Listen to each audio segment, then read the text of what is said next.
salam kepada Rasulullah Sallallahu Alaihi Wasallam. Bapak dan Ibu Dirut PT Bimalindo, kemudian para asantis, yaitu Mufawif, Tour Leader, Bapak, Ibu-Ibu, saudara-saudari, insya Allah tamu-tamu Allah yang akan berkunjung ke Baitullah, rumah Allah, mudah-mudahan Allah sampaikan niat kita. Allah mudahkan segala urusan kita. Allah cukupkan bekal kita. Bekal yang paling penting, wa tazawwadu fa inna khairaz zadi taqwa. Berbekallah, sebaik-baik bekal adalah ketakwaan. Allah cukupkan ketakwaan kita. Apabila disebut ketakwaan, bermakna kaitannya dengan iman yang ada dalam hati. Kalau disebut dengan ketakwaan, berarti kaitannya dengan keyakinan di dalam hati. Nah, keimanan dan keyakinan inilah yang mungkin akan menjadi pembahasan kita pada pagi hari ini. Insya Allah mudah-mudahan ada manfaatnya. Bapak Ibu yang dirahmati Allah, mungkin ada yang pertama kali berkunjung ke rumah Allah, Baitullah. Tetapi ada juga yang mengulangnya, karena tak merasa puas dengan yang pertama kali dahulu, kemudian mengulang di perjalanan yang akan datang, dan mudah-mudahan kita akan mendapatkan pengalaman yang baru pula. Pengalaman yang paling berharga adalah pengalaman yang berkaitan dengan kerohanian. Kami di sini tidak akan membahaskan kaitan dengan fikih, karena mungkin dari sisi fikih sudah disampaikan oleh para ustaz kita yang disebut dengan manasik. Manasik umrah. Bagaimana cara memakai pakaian ihram, bagaimana bertawaf, bersa'i, bagaimana tawaf ifadah. Kita tak akan menyampaikan yang berkaitan dengan tata cara atau manasik. Yang mau kita sampaikan di sini adalah filosofi. Filosofi itu adalah nilai. Nilai dari ibadah umrah atau haji yang kita laksanakan ini. Atau kata filosofi ini kita ganti dengan kata ruh. Ruh. Ruh maknanya yang menghidupkan. Yang nampak ini adalah badan. Yang dalam badan kita itu apa? Ruh. Ada ruh dalam badan sekarang? Siapa yang tak ada ruh dalam badannya? Kami hantar sekarang. Yang membuat badan kita ini hidup, bergerak, bisa berjalan, berlari, ke sana kemari adalah karena ada ruh. Tidak ada ruh, badan terbaring. Tak bergerak lagi. Mati. Maka kita mau ibadah umroh kita itu juga ada ruh di dalamnya. Kita memakai pakaian ihram. Ada ruh ketika memakai pakaian ihram. Jadi terasa sekali ketika memakai pakaian ihram berbeda dengan memakai pakaian kita yang biasa kita pakai. Mungkin kita berbangga dengan pakaian Melayu kita. Silakan. Mungkin berbangga dengan jas, pakaian dinas. Silakan. Tetapi ketika memakai pakaian ihram ada rasa lain yang tidak sama dengan ketika kita memakai pakaian biasa. Apa bedanya pakaian ihram dengan pakaian yang biasa? Ya, tak berjahit itu dari sisi fikihnya. Kita tak bahas fikih lagi. Bagaimana cara memakainya? Bukan itu yang mau kita bahas. Kapan kita memulainya? Ketika kita tawaf, umpamanya kita buka satu lengan kanan kita ini. Bukan itu yang mau kita bahas. Yaitu ketika kita memakai pakaian ihram itu, apa yang kita rasa? Ini kaitannya dengan keimanan dan keyakinan. Memakai pakaian ihram, cucur air mata. Kenapa menangis, Pak? Lain rasanya, Ustaz. Kalau kita tanya apa rasanya, yang lain itu yang macam mana? Itu tak bisa disebut dengan kata-kata. Tapi kita mau menyebutnya di sini sebagai kajian. Siapa yang pernah pergi umroh atau haji dan sudah memakai pakaian ihram? Apa rasanya? Manis. Itu gula itu. Apa rasanya? Tenang. Sedih. Ada sedih juga. Kenapa sedih? Oh, karena ibu tak ikut. Bapak sendiri. Apa rasanya memakai pakaian ihram? Dan tidak pernah kita memakai pakaian ihram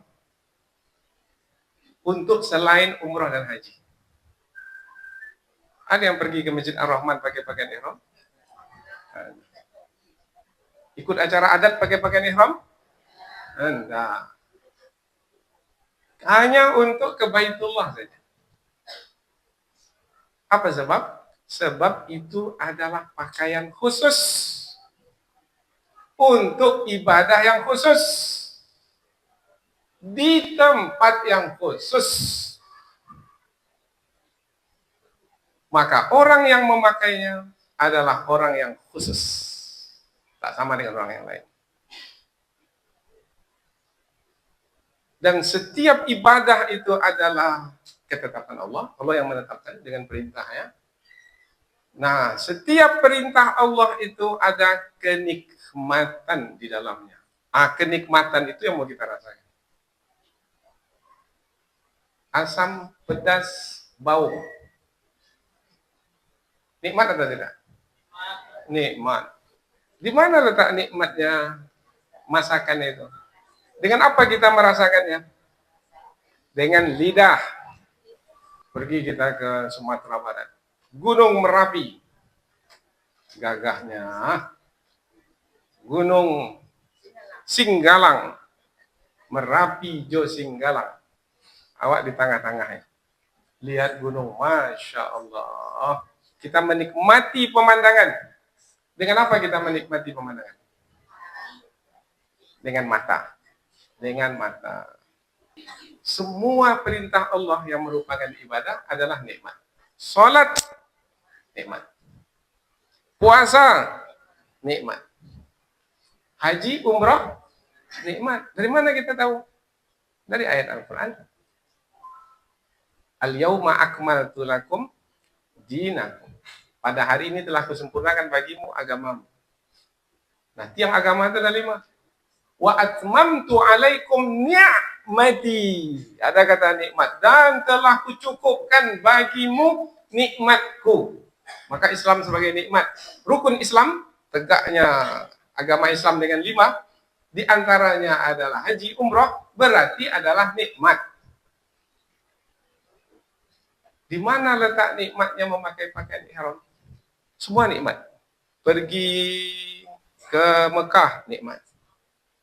Nanti melihat Ka'bah, nikmat. Tawaf, nikmat. Sa'i, nikmat. Kalau pergi haji, wukuf di Arafah, nikmat. Mabit di Muzdalifah, nikmat. Melempar jamarat di Mina.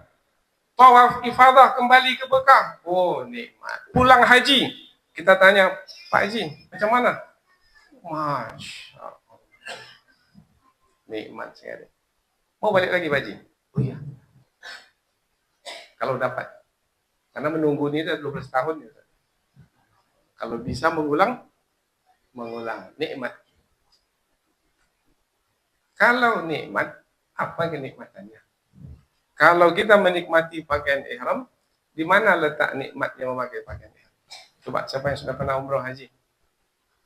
Pokoknya nikmat Ustaz. Ya kalau ada pokoknya, tak selesai mengajar. Saya nikmat sekali pakai pakaian ini.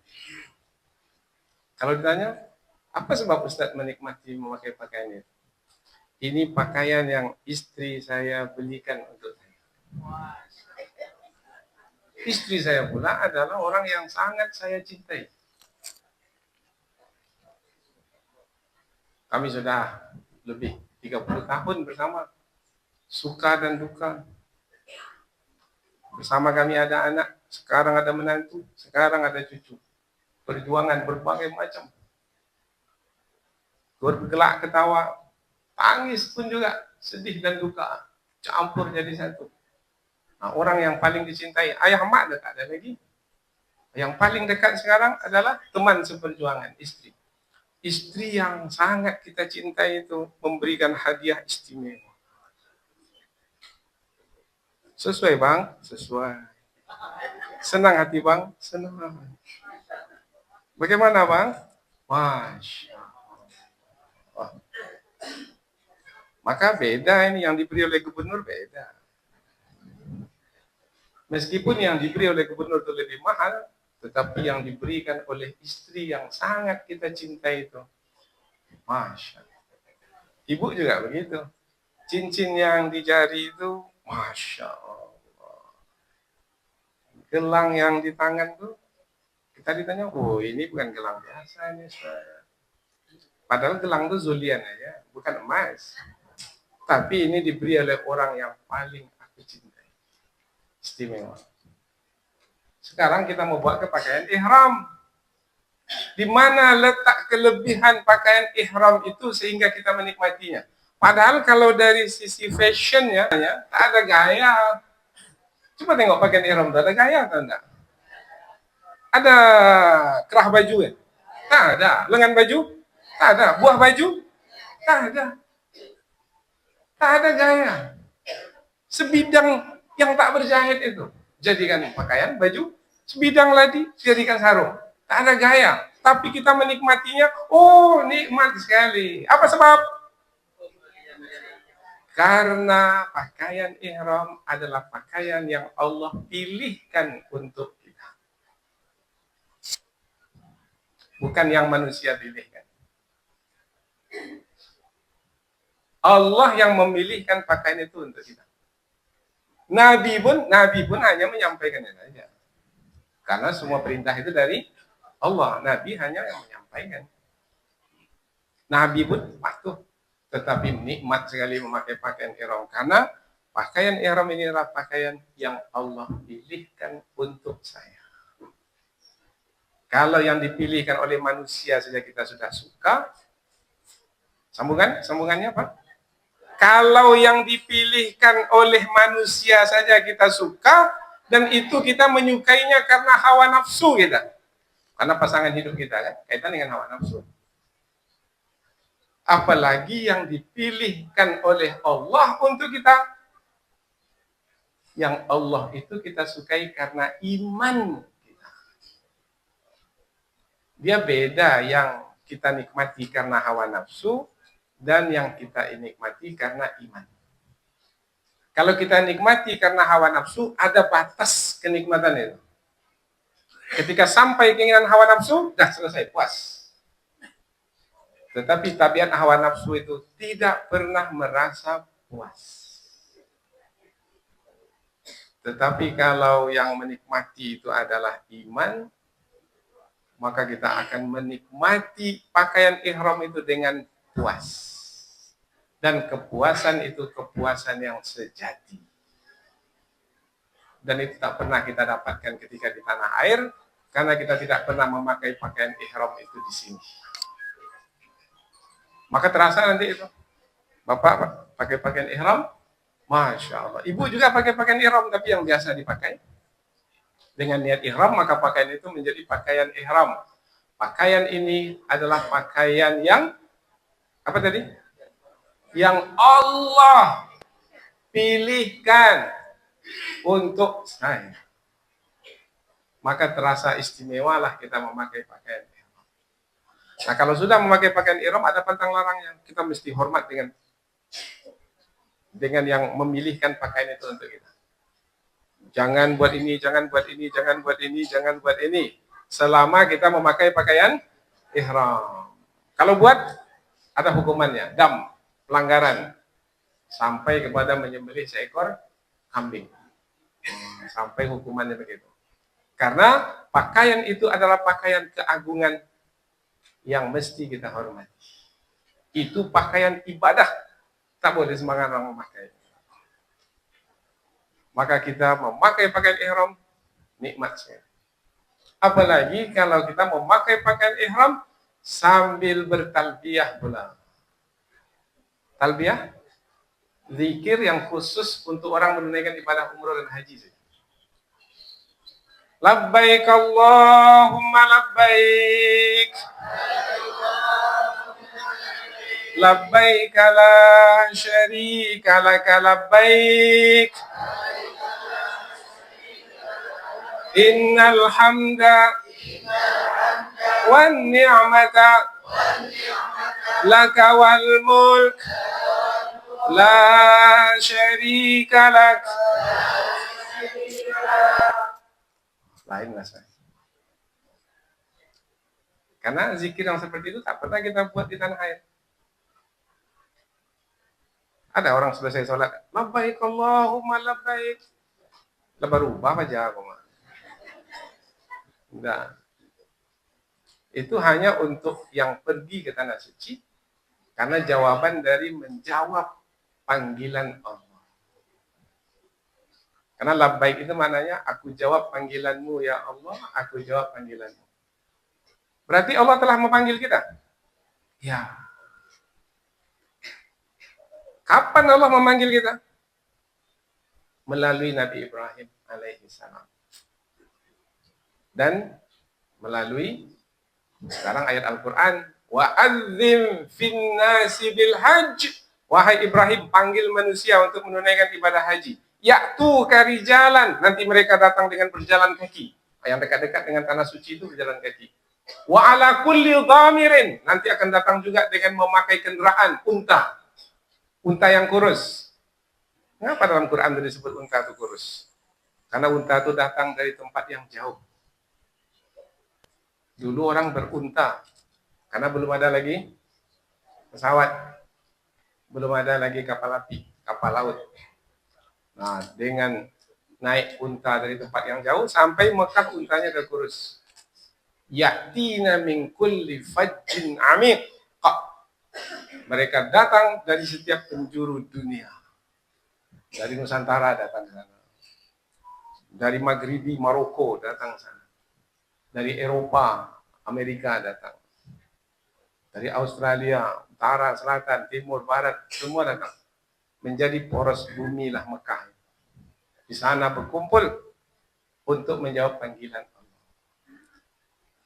Pertanyaan, di mana letaknya kenikmatan menjawab panggilan Allah? Kalau tadi kenikmatan apa tadi? Pakaian ihram. Sekarang tambah lagi yang kedua. Di mana letak kenikmatan menjawab panggilan Allah? Labbaik Allahumma labbaik. Itu menetes air mata. Di mana letak kenikmatan menjawab panggilan Allah dengan mengucapkan talbiyah itu? Maka kita mesti bisa menjelaskannya. Panggilan. Kalau disebut panggilan berarti ada yang memanggil. Yang memanggil siapa tadi? Allah. Kita buat analogi, bandingan. Siapa orang yang paling yang kita cintai di dunia ini, yang biasanya memanggil kita untuk berkumpul di hari raya? Balik kampung. Mudik. Orang tua. Tak ada lagi yang lebih kita cintai. Yang banyak berjasa dalam hidup kita, ayah kita, ibu kita. Apa kata orang tua kita? Nah, jauh kamu di rantau orang, sepanjang tahun kita tak jumpa. Hari raya ini balik nak. Pulang ke kampung. Apa jawaban kita? Iya mak. Ananda akan balik ke kampung. Kami jawab panggilanmu wahai ayah dan ibu. Jauh Pak dari Jawa Timur sana. Naik mobil pulang ke Riau, Sumatera Barat, balik kampung. Bagaimana suasana hati kita? Oh, senang sekali. Capek perjalanan 3 hari. Capek, tapi terbayang muka orang tua yang memanggil kita. Hilang penatnya. Begitu juga ketika kita merasakan Allah yang memanggil kita itu dalam talbiyah. Tak ada rasa penatnya. Jauh perjalanan ke tanah suci itu. Apalagi menunggu di waiting room tuh. Kadang-kadang tuh delay, kata pihak maskapai. Tak bisa kita buat apa-apa. Mau terbang? Terbanglah sendiri. Tunggu 2 jam, 2 jam, 3 jam, 3 jam. Cop paspor, cop paspor. Lama menunggu. Queue, antrian. Bawa barang lagi. Tapi karena kita sedang menjawab panggilan Allah, yang berat menjadi ringan. Yang susah menjadi mudah. Hati itu terasa senang, dada itu terasa lapang. Karena kita sedang menjawab panggilan Allah. Labbaik Allahumma labbaik. Ada lain suasananya. Karena kita memahami, oh saya sedang menjawab panggilan Allah. Kalau anak bersedia menjawab panggilan kedua orang tuanya, bagaimana orang tua? Oh, sangat senang. Senang orang tua ditunjukkan dengan apa? Oh, macam-macam. Apa yang disukai oleh anak nih? Saya dah besar. Sudah besar.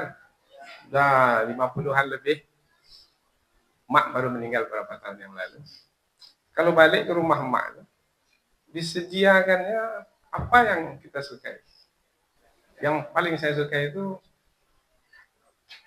asam pade. Mau bawang, mau patin, mau apa, yang penting asam pedas. Wah, itu sudah disediakan. Padahal kita sudah besar. Apa sebab? Sebab kegembiraan orang tua itu tak ada bandingnya ketika anak yang ia nanti itu datang ke hadapan. Maka dia balas. Begitu juga Allah Ta'ala. Allah senang ketika kita menjawab panggilannya, maka Allah balas. Apa balasan dari Allah? Itu bighairi hisab, tak bisa dihitung-hitung. Tak bisa disebut-sebut dengan perkataan tadi. Berlimpah-limpah karunia Allah Ta'ala. Percayalah itu. Apabila orang tua saja berbuat demikian kepada anak yang ia cintai, begitu juga lah Allah akan berbuat demikian kepada hamba yang ia cintai. Maka terbayang oleh kita ketika kita bertarbiyah, limpahan balasan kebaikan dari Allah Subhanahu wa taala akan kita terima. Labbaik Allahumma labbaik. Labbaik la syarika laka labbaik. Innal hamda wan ni'mata laka wal mulk la syarika lak. Ada lain rasanya kan? Itu karena kita mencukupkan ilmu kita. Yang tadinya hanya kita menyebutnya saja di mulut, sekarang sudah kita sertai dengan pengetahuan. Apalagi kalau diiringi dengan keimanan dan keyakinan. Syahdu. Maka perjalanan kita ke tanah suci bukan perjalanan biasa.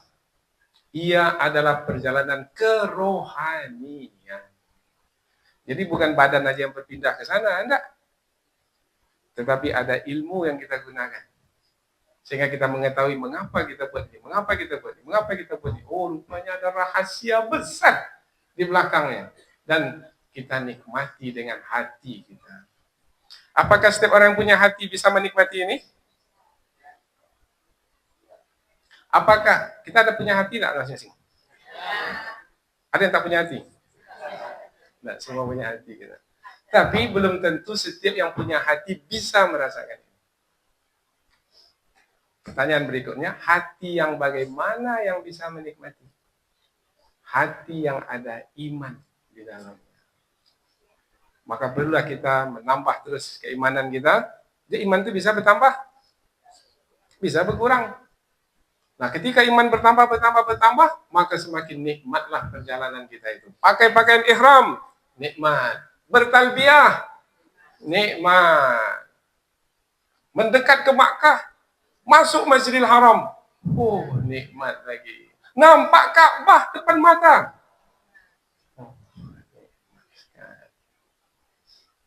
Nanti masuk Masjidil Haram, nampak Ka'bah. Sebelum ini, hanya menghadap aja. 5 kali sehari paling tidak. Hanya menghadap, tapi nanti lihat betul dengan mata kepala Ka'bah itu di depan. Ini belum tawaf lagi. Belum memulai tawaf lagi. Baru melihat saja baru. Karena dalam doa kita melihat Ka'bah itu, ya Allah, berikanlah kemuliaan kepada orang yang mengunjungi Ka'bahmu ini.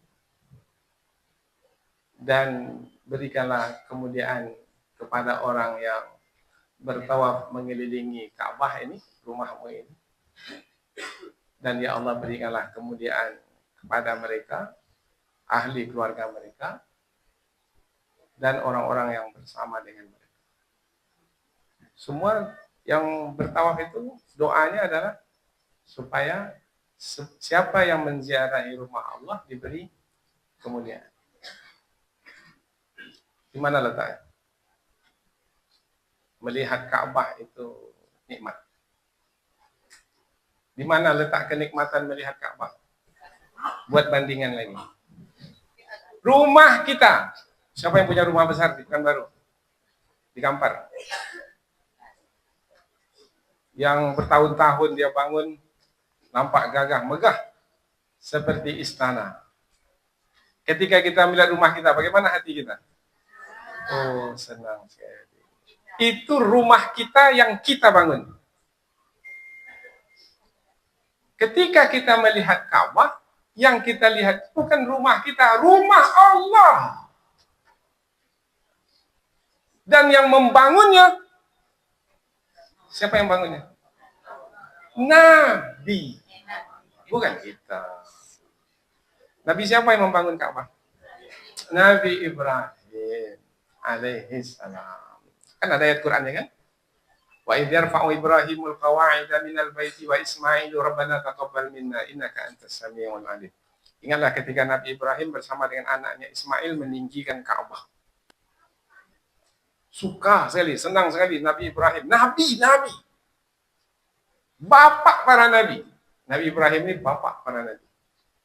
Kalau bapak manusia, Nabi Adam. Bapak para nabi, Nabi Ibrahim. Begitu tingginya Nabi Ibrahim. Sampai kita menyebut nama Nabi Ibrahim itu dalam salat kita. Kama shallaita ala Sayyidina Ibrahim wa ala ali Sayyidina Ibrahim. Kama barakta ala Sayyidina Ibrahim wa ala ali Sayyidina Ibrahim. Nah, Ka'bah yang kita lihat itu adalah rumah Allah yang dibangun oleh Nabi. Beda yang rumah yang kita lihat, kita yang bangun. Kita yang bangun ini siapa kita ini? Kemudian rumah Allah itu sebenarnya bukan Ka'bah yang nampak itu. Rumah Allah itu sebenarnya tapak yang ada di bawah. Nabi Ibrahim itu hanya menambahnya saja sehingga menjadi penanda. Disitulah rumah Allah. Dan yang pertama kali diletakkan di muka bumi ini adalah rumah Allah. Inna awwala baiti wudi'a lin-nas lalladzi bi Bakkah mubarakan. Rumah yang pertama kali diletakkan oleh Allah. Rupanya Allah sendiri yang meletakkan rumahnya itu di situ. Bukan Nabi Ibrahim. Nabi Ibrahim hanya meninggikan saja. Masjid-masjid yang ada di tempat kita ini semuanya kita yang meletakkan tapak masjid itu. Ini tanah wakaf saya ini. Kita bangun masjid di sini. Wakaf. Manusia yang meletakkan rumah Allah di situ. Tapi kalau Ka'bah itu Allah yang meletakkannya sendiri di situ. Kemudian Nabi Ibrahim yang meninggikannya. Karena begitu suka senangnya Nabi Ibrahim meninggikan Ka'bah, karena Allah memerintahkan tinggikan lagi wahai Ibrahim, tinggikan lagi, tinggi. Sebenarnya seberapa tinggi sudah cukup. Tapi Nabi Ibrahim ini karena begitu suka, senang, asyik, tak terasa berat, akhirnya menyusun terus batu bata itu. Kan batu bata kan? Susun sampai setinggi ini. Sudah setinggi ini, Tak bisa lagi naik ke atas karena sudah terlalu tinggi untuk menyusunnya. Akhirnya Nabi Ibrahim meletakkan batu di bawah kaki. Untuk apa batu itu? Untuk supaya bisa menyusun lebih tinggi lagi, supaya nampak dari kejauhan. Karena Mekah itu lembah, macam kuali seperti itu. Mekah itu letak di tengah-tengah lembah. Nabi Ibrahim naik ke atas batu, kemudian menyusun batu lebih tinggi lagi. Apa yang berlaku ketika itu? Ketika Nabi Ibrahim menaiki batu yang keras itu, batu yang keras menjadi lunak. Karena Nabi Ibrahim yang menyusun batu untuk membangun rumah Allah itu dengan keimanan dan keyakinan. Rupanya kalau dengan keimanan dan keyakinan, batu yang keras pun menjadi putui ma'rifat. Itu yang mengaji itu. Yang menuntut-nuntut. Ada nuntut, Pak? Karena besar ketawa nampak. Ya, ada mantra nampak anak. Putus ma'rifat. Tak ada lagi kerasnya. Kalau sudah putus ma'rifat, keras tak ada lagi. Kalau sudah putus ma'rifat, tajam tak ada lagi. Kalau sudah putus ma'rifat, tapi ngaji ma'rifat. Ini ngaji manasik. Tetapi makrifat itu ada pada diri Nabi Ibrahim alaihi salam. Sehingga batu yang keras menjadi lunak. Nabi Ibrahim angkat kaki kembali, ada jejak telapak kaki di situ. Nah, jejak telapak kaki tempat Nabi Ibrahim berdiri itu disebut maqam.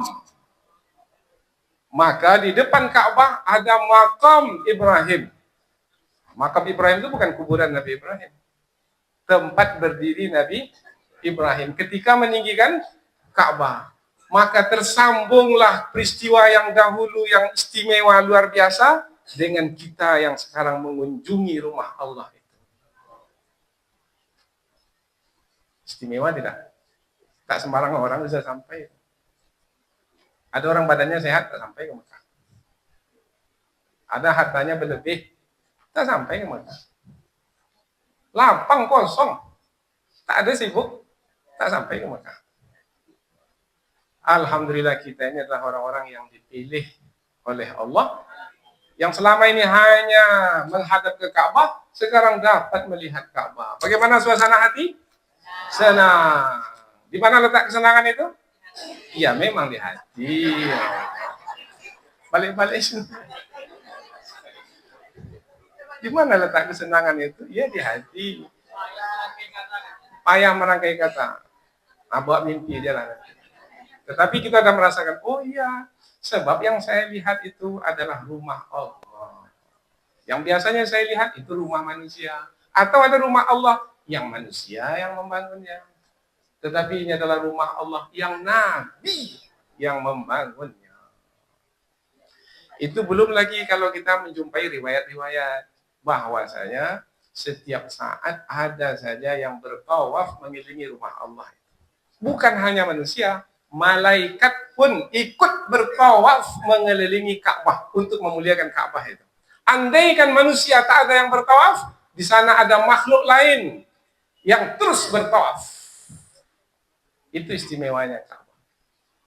Dan semua manusia yang salat di muka bumi ini, dari kalangan kaum muslimin, semua menghadap ke rumah yang satu itu. Istimewa atau tidak? Itu belum mulai tawaf lagi. Apalagi kalau kita mulai tawaf. Sudah dapat ilmu manasik? Bagaimana memulai tawaf? Langsung mulai macam itu saja? Menghadap kemana dulu? Menghadap arah ke sudut. Yang di situ ada Hajarul Aswad. Hajarul Aswad. Hajar, batu. Aswad, hitam. Batu, hitam.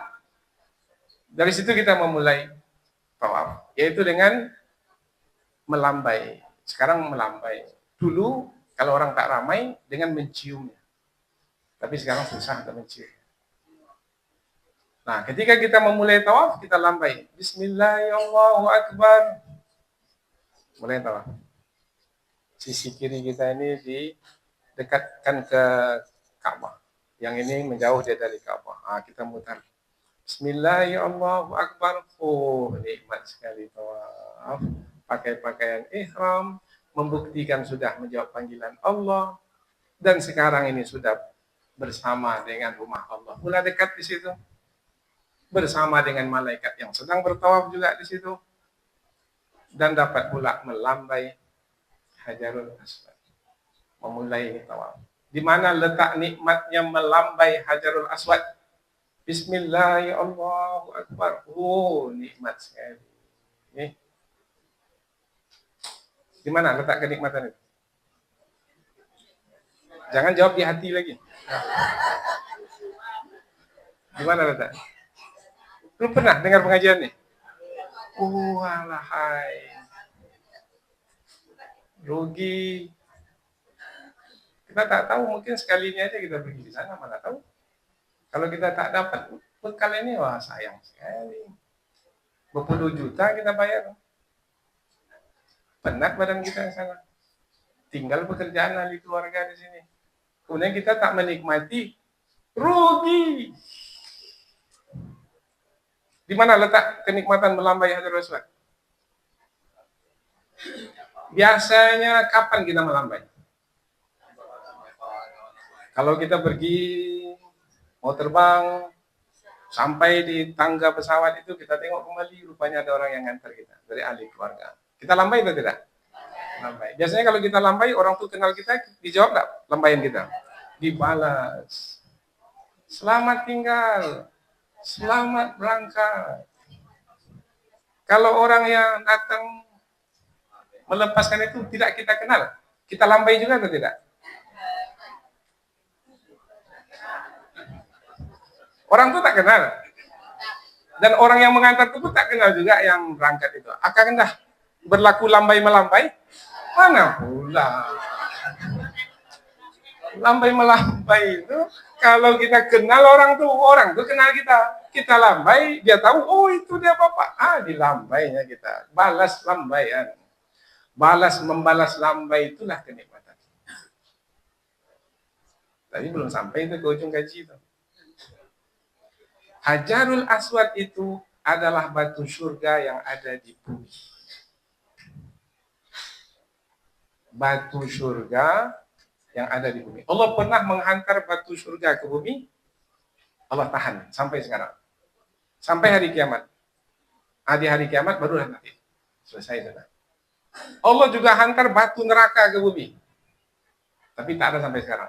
Hanya untuk menghancurkan tentara yang bergajah itu saja.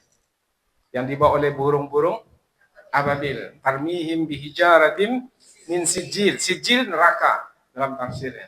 Jadi batu itu dibawa dari neraka, batu kecil. Karena yang membawanya burung kecil. Tapi batu yang kecil bisa membunuh tentara Abraha dengan gajahnya yang besar itu sekali. Ka'asfim makul, seperti daun dimakan ulat. Karena batu kecilnya itu adalah dari neraka. Bukan batu dunia, bukan batu bara, batu neraka. Nah, yang kita lambai itu ketika memulai tawaf batu surga. Kita lambai surga. Dan surga pun membalas lambaian kita. Wahai hambaku, kapan engkau akan... Wahai hamba Allah, kata surga. Kapan kamu mau memasukiku? Karena surga itu dia berbicara juga. Sebagaimana neraka juga berbicara. Karena malaikat pernah bertanya kepada neraka, "Hei neraka, ini masih banyak ini penghuni neraka ini akan memasukimu. Wahai penghuni neraka, bagaimana? Sudah penuh kamu?" Ada benar, jumpa ayat di dalam Al-Quran. Apa jawaban neraka? Hal min mazid? Masih ada lagi? Silakan masuk. Kata neraka. Jadi rupanya ciptaan Allah itu juga berbicara. Neraka berbicara. Surga pun juga berbicara. Surga juga melambai. Kalau udah dilambai oleh surga, lempanglah jalan ke surga. Lempangnya apa? Bukan lampang. Kalau lampangnya orang Minang ya. Kalau lempang orang Sumatera Utara, lempang lurus saja sampai surga. Bismillahirrahmanirrahim. Allahu Akbar. Terasa di hati. Kata surga, mari ke sini wahai hamba Allah. Oh, luar biasa. Nikmat. Nanti rasakan. Sekarang ini dapatkan dulu ilmu. Maka nanti jangan sibuk dengan handphone pula. Live streaming pula waktu tawaf. Oh, ini memalukan. Jangan sampai. Banyak sekarang tuh live streaming.